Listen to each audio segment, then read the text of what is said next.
Donc là, on a des raisins du cabernet du secteur de Bron qu'on a pressé hier après-midi. Donc 24 heures après, on va commencer le débourbage. Donc là, l'opérateur va ouvrir la vanne. On va voir le jus qui va sortir de la cuve.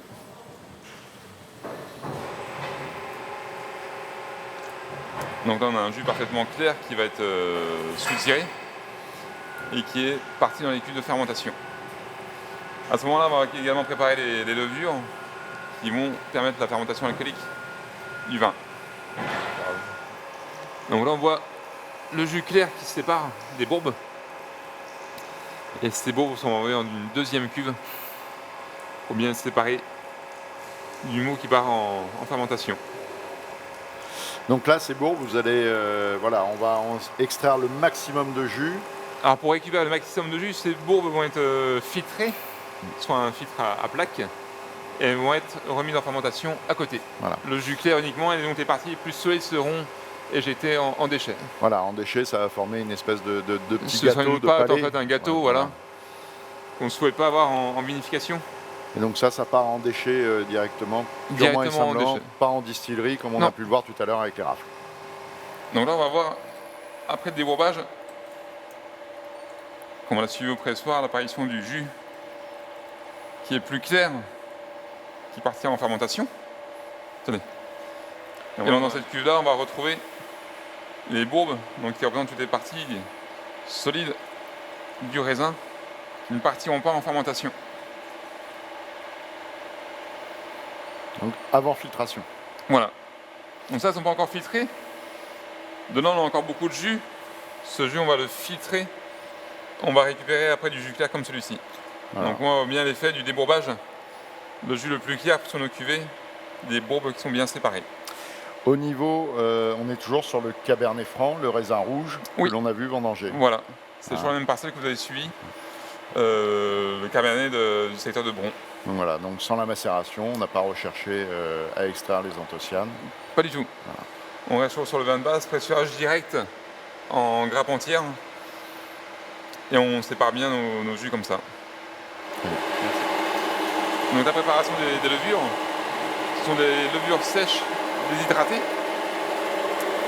Et on va donc les réhydrater dans de l'eau chaude à 37 degrés. Au bout de quelques minutes, elles vont commencer à gonfler. Donc là, elles vont redevenir vivantes. Et on va rajouter du mou de raisin pour commencer à leur donner à manger. Elles vont commencer à se développer. Et après, on va envoyer la quantité de levure dans la cuve pour la fermentation alcoolique. Donc là, il faut compter entre un quart d'heure et 20 minutes pour que les levures soient prêtes avant incorporation dans la cuve.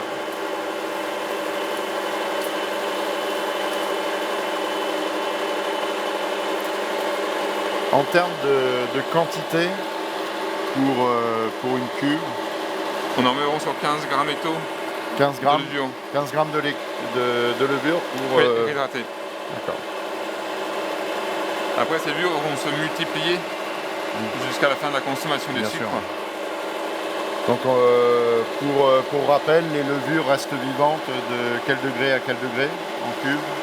Et bon, on commence à un peu température minimum de 8 degrés, cette souche de levure, et au maximum à 35 degrés. D'accord. Au-delà de 35 degrés, elles vont naturellement mourir. Et donc pour stopper la fermentation, Pour arrêter la fermentation, c'est le froid. On va soutirer le vin, c'est-à-dire on va séparer le vin des levures, et on va le mettre dans une cuve thermorégulée à basse température, d'accord. Alors ce que vous appelez basse température, c'est 400 inférieure à 8 degrés. inférieur à 8 degrés. Donc là, les levures ont été réhydratées, elles commencent à développer. Et donc l'opérateur va rajouter du mou de raisin pour commencer à les nourrir. Ensuite, il va surveiller la température. Et on va ramener, donc on va commencer à 37 degrés pour réhydrater les levures. Et on va ramener les levures dans la bassine à la même température que le jus qui est dans la cuve. C'est-à-dire que cette année, on va ramener la température des levures à environ 22 degrés avant de les incorporer dans la cuve. Et donc dans quelques instants, les levures sont prêtes et on pourra les envoyer dans la cuve. D'accord. Donc là les levures sont prêtes. Et donc là l'opérateur va les incorporer tout doucement à la cuve. C'est toujours une opération aussi délicate, on y va tout doucement. Donc là on utilise un petit tuyau pour incorporer les levures. Là sur la température. Et ça gonfle très très vite.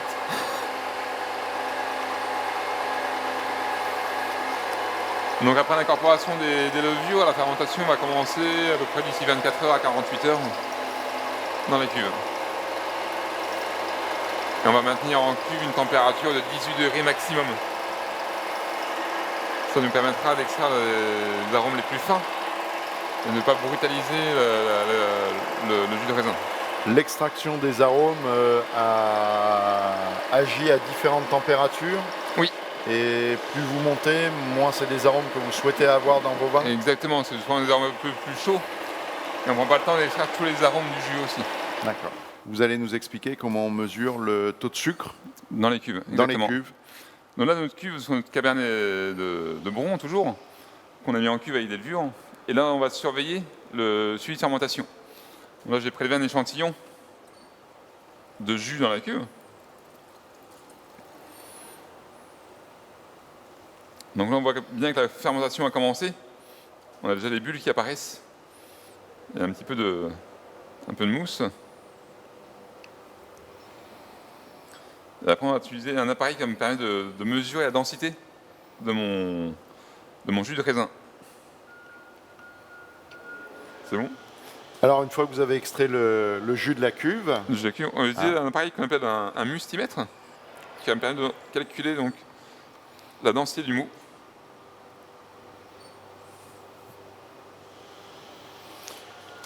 Je ne sais plus sur quel cube on est.